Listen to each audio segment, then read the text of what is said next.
Hello అండి. ఇప్పుడు చెప్పబోయే కథ పేరు 1000 రేకుల వేకువ. ఈ కథని రచించిన వారు శ్రీనివాసరావు గారు.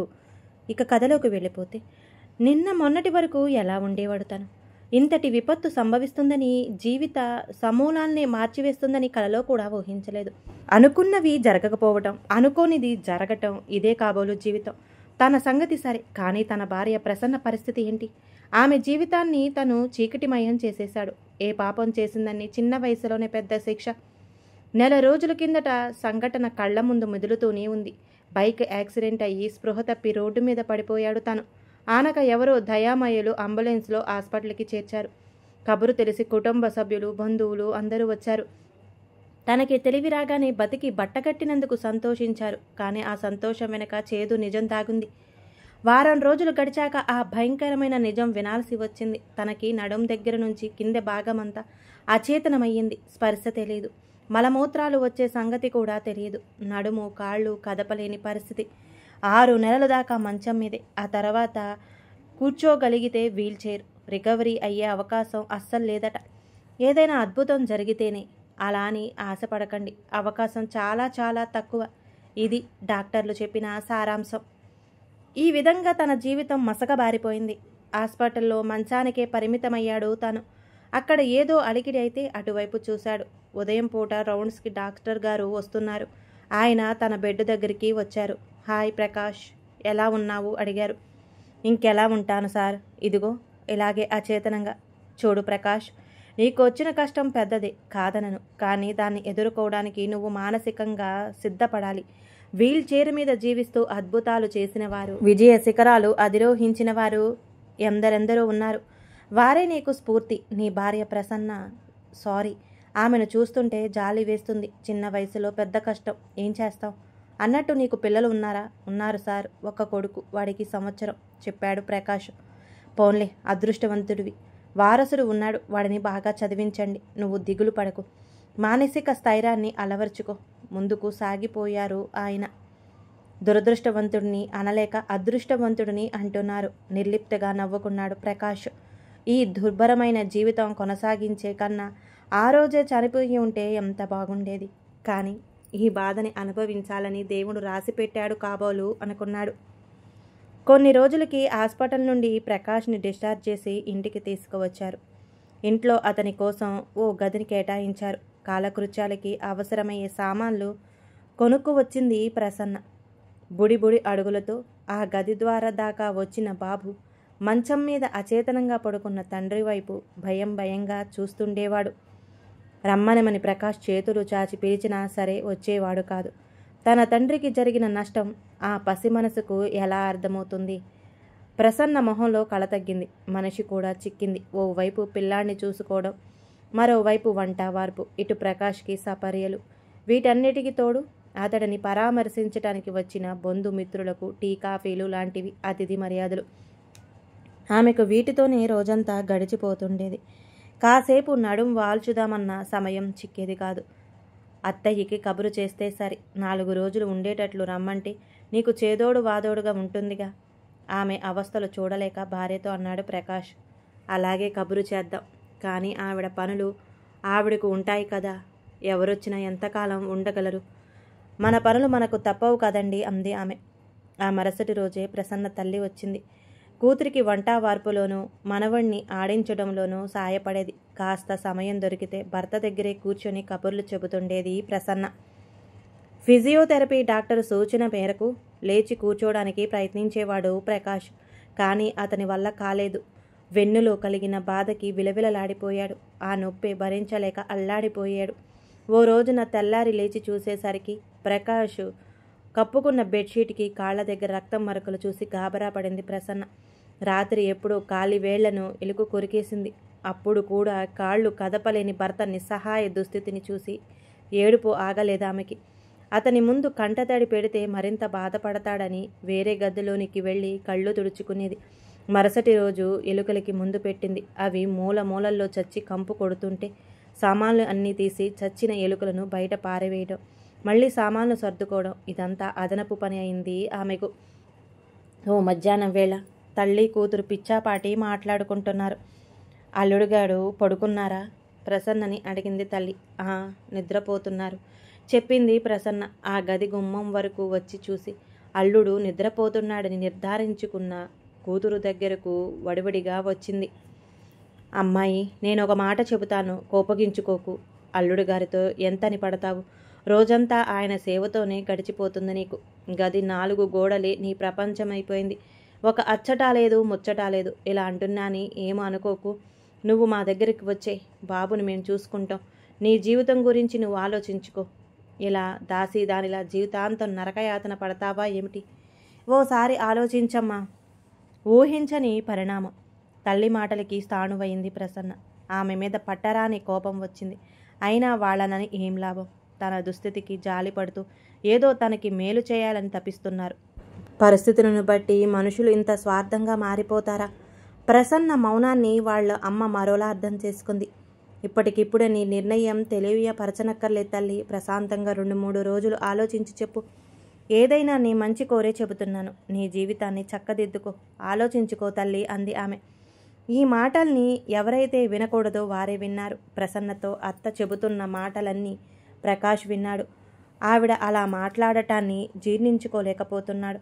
తన భార్యతో 3 ఏళ్ల అనుబంధం. ప్రసన్న తనకి అన్ని విధాలా అనుకూలమైన భార్య. మంచితనం రాసి పోసినట్లుగా ఉంటుంది. స్వచ్ఛమైన మనస్తత్వం, అర్థం చేసుకునే గుణం. ఇటువంటి ఆణిముత్యం తనకి భార్యగా లభించినందుకు ఎంతగానో సంబరపడ్డాడు. అటువంటి ప్రసన్న ఇప్పుడు తనని ఈ స్థితిలో వదిలి వెళ్ళిపోతుందా? మరో పెళ్లి చేసుకుంటుందా? భగవంతుడా, ఎందుకు నాకు ఈ శిక్ష? నన్నెందుకు ఇలా పరీక్షిస్తున్నావు? ఒక్కసారిగా దుఃఖం పెళ్ళుబుకింది. గోడవైపు తిరిగి మౌనంగా రోధించసాగాడు ప్రకాష్. మనసంతా చిత్రవద అయింది. పరిపరి విధాలుగా పరిభ్రమించసాగింది. కాసేపటికి స్థిమితపడ్డాడు. ఓ విధంగా ఆలోచిస్తే ఆమె వెళ్ళిపోవడమే మంచిది. ఈ అవిటవాడికి సేవ చేస్తూ జీవితాన్ని వృధా చేసుకునే కన్నా వెళ్ళి మరో పెళ్లి చేసుకోవడమే మంచిదనిపించింది ప్రకాష్కి. తనకి యాక్సిడెంట్ అయిన దగ్గర నుంచి ఆమె బతుకు దుర్భరమైపోయింది. ఇంట్లో దాసి దానిలాగే జీవిస్తుంది. ఈ 4 గోడలు తప్పితే బయట ప్రపంచం తెలియటం లేదు. ఎటువంటి ముద్దు ముచ్చట లేని ఒంటరి బతుకు అయిపోయింది. భర్త ఉన్నా లేనట్లే. చిన్న వయసులోనే సుఖ సంతోషాలకు దూరం అవటం ఎందుకు? మళ్ళీ పెళ్లి చేసుకుంటే ఆమె జీవితమైనా సవ్యంగా ఉంటుంది కదా. తనకి బాధాకరమైనా సరే ఈ నిర్ణయమే సరైనది. కానీ ప్రసన్న 2-3 రోజుల్లో వాళ్ళమ్మకు ఏం చెబుతుందో? అవుననా కాదనా ఏమో. ఈ రోజంటే తను వినగలిగాడు. రేపు ఎప్పుడూ తల్లి కూతుర్లు మాట్లాడుకునే మాటలు తను ఎలా వినగలడు? తను వినేటట్లు వాళ్ళు మాట్లాడుకోరుగా. రకరకాల ఆలోచనలు ప్రకాష్ని మనశ్శాంతి లేకుండా చేస్తున్నాయి. ఏమైందో ఏమో. 2 రోజుల తర్వాత చిర్రుబుర్రులాడుతూ బ్యాగు సర్దుకొని అద్దకారు వెళ్ళిపోయారు. ఆమెను ఉండమని ప్రకాష్ ఎంత బ్రతిమిలాడినా ససేమేరా అంటూ వెళ్ళిపోయింది ఆమె. ఆ రోజు మధ్యాహ్నం కంచంలో అన్నం కలిపి ప్రకాష్ కోసం తెచ్చింది ప్రసన్న. ప్రసన్న, బాబు ఏం చేస్తున్నాడు? నేను ఒకటి అడుగుతాను, ఏమీ అనుకోవుగా? మెల్లగా ప్రారంభించాడు ప్రకాష్. ఏమిటన్నట్లు అయోమయంగా చూసింది ఆమె. ఎలా మొదలు పెట్టాలో తెలియటం లేదు. నన్ను చూసుకోవటానికి మా అమ్మ అన్నయ్య ఉన్నారుగా, అలాగే బాబును చూసుకోవటానికి మీ అమ్మా నాన్నలు ఉన్నారు. నాకు ఎలాగో పెన్షన్ వస్తుంది కాబట్టి ఆర్థిక ఇబ్బందులు ఏమీ ఉండవు. కాకపోతే ఆరోగ్యం అంటావా, ఇది ఎలాగూ తప్పదనుకో. ఎలా చెప్పాలో అర్థం కావట్లేదు ప్రసన్న. మనం విడాకులు తీసుకుందాం. ఆ గదిలో నిశ్శబ్దం ఏర్పడింది. భర్త చెప్పేది విని అతడి వైపు వెర్రిగా చూసింది. తీసుకొని అంది అప్రయత్నంగా. డైవర్స్ తర్వాత నువ్వు మళ్ళీ పెళ్లి చేసుకుంటే నీ జీవితమైన కుదుట పడుతుందని. ప్రకాష్ మాట ఇంకా పూర్తి కాలేదు. ఉగ్ర ఖాళీలా లేచింది ప్రసన్న. చేతిలో కంచాన్ని నేలకేసి కొట్టింది. అన్నం మెతుకులు గదంతా చెల్లా చెదురుగా పడ్డాయి. ఏంటి, నన్ను మళ్ళీ పెళ్లి చేసుకోమంటున్నారా? ఆ మాటలు అంటున్నది మీరేనా? అనడానికి మీకు నోరెలా వచ్చింది? ఉన్మాదిలా ప్రకాష్ మీద పడి చెంపలు వాయి కొట్టింది. కాలరు పట్టుకుని పిచ్చి దానిలా కుదిపి వేయసాగింది. ఆమె ఉన్న అవస్థను చూసి బిత్తరపోయాడు ప్రకాష్. మీ అందరికీ ఏమైంది? మొన్న మా అమ్మ, ఇవాళ మీరు అందరూ కలిసి నాకు పిచ్చెక్కిస్తున్నారు. అందరూ నాకు పెళ్లి చేస్తారా? నాకు ఇంత విషమిచ్చి చంపేయండి అంటూ వెక్కి వెక్కి ఏడవసాగింది ప్రసన్న. మిమ్మల్ని విడిచి వెళ్ళిపోమని చెబుతున్నారా? నేను మీకేం ద్రోహం చేశాను? నాకెందుకు ఈ శిక్ష? కష్టంలో ఉన్న మిమ్మల్ని వదిలేసి మరో చోట నేను సుఖంగా ఉంటానని ఎలా అనుకుంటున్నారు?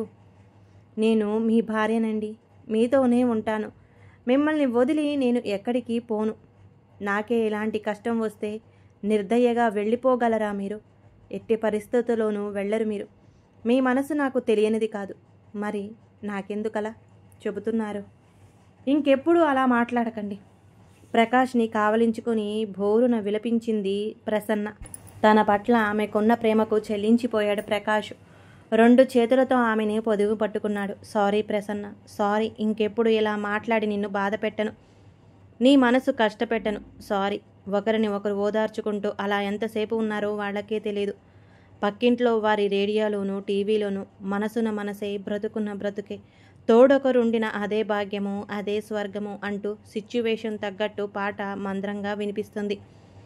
అది విని హాయిగా నవ్వుకున్నారు ఇద్దరు. ఆ మరుసటి రోజు తెల్లగా తెల్లవారింది. ప్రకాష్కి ఆ ఉదయం 1000 రేకుల వేకువయ్యింది. అపార్థాలు, అపోహలు అన్నీ మటుమాయమయ్యాయి. తనను నమ్ముకుని భార్య బిడ్డ ఉన్నారు. వాళ్ళిద్దరికీ న్యాయం చేయాలంటే ఈ శారీరక స్థితిని అధిగమించాలి. మెల్లగా లేచి తనకు తానుగా మంచం మీద కూర్చోవడానికి ప్రయత్నించేవాడు. బాధాకరమైనప్పటికీ క్రమం తప్పకుండా ప్రతిరోజు ప్రయత్నం చేస్తూనే ఉండేవాడు. ఆ ప్రయత్నం వృధా కాలేదు. నెల రోజుల్లోనే వీల్చైర్లో కూర్చొని దాన్ని తనే నడపగలే స్థితికి చేరుకున్నాడు ప్రకాష్. ఓ రోజు ప్రసన్న కూరలు తేవటానికి మార్కెట్కి వెళ్ళింది. తిరిగి వచ్చేలాగా ఉల్లి పచ్చిమిర్చి తరిగి ఆమెకు సాయపడాలనే తపనతో బెడ్రూమ్లో నుండి వంట ఇంటిలోకి వెళ్లే ప్రయత్నం చేశాడు ప్రకాష్. గుమ్మం దగ్గర గడప అడ్డుపడటంతో వీల్ చైర్తో సహా వెనక్కి పడిపోయాడు. తలకు గాయమైంది. రక్తం కారుతూ లేవలేని స్థితిలో అలాగే ఉంటూ ప్రసన్న తిరిగి వచ్చేదాకా గాయాన్ని చేతితో గట్టిగా అదిమి పట్టుకుని ఉన్నాడు. ఆ సాయంత్రమే ప్రసన్న కార్పెంటర్ని పిలిపించి గుమ్మాలకున్న గడపలన్నీ తీయించివేసింది. ఇప్పుడు చక్రాల కుర్చీతో అన్ని గదుల్లోకి వెళ్ళగలుగుతున్నాడు ప్రకాష్. శరీరానికి నడక, వ్యాయామం లాంటివి లేకపోవడంతో నడుం దగ్గర నుంచి పై శరీర భాగమంతా లావెక్కటం గమనించాడు ప్రకాష్. వెంటనే తన ఆహార నియమాల్ని మార్చుకున్నాడు.